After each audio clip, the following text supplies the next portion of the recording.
Some changes in the wind when it comes to snow removal in the city.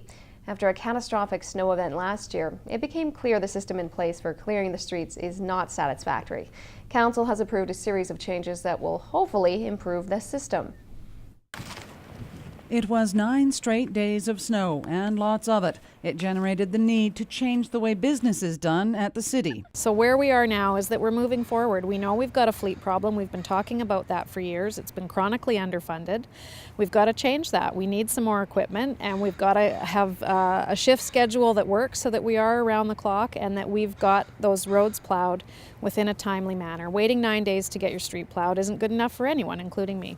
A new priority list has been compiled. Main arterial routes, the downtown and the hospital district are the highest priority. Bus routes, not on arterial routes, are the second priority, and residential roads are the third priority.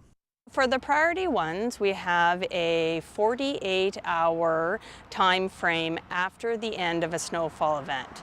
For the priority twos, it is also 48 hours after the end of a snowfall event. And then for the priority threes, it'll be 72 hours after the priority twos have been completed.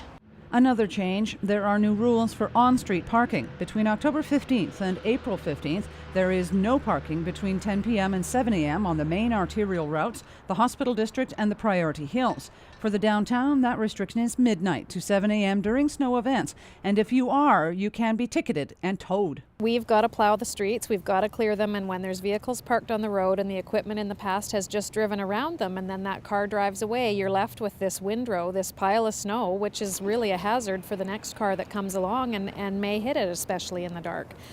We need to clear the streets properly, and when it's a snow route day, you need to get your car off the road so that we can do the best job possible.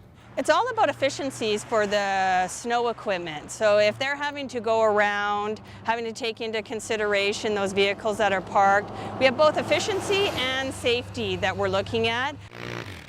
The recommendations came from the Mercury report, which also sets out some other changes, such as technology that will try to keep the city abreast of snow events before and after they hit the city. The City of Prince George is looking at putting GPS or telematics into our trucks, so we have a bit better way of seeing how those routes are being covered and such.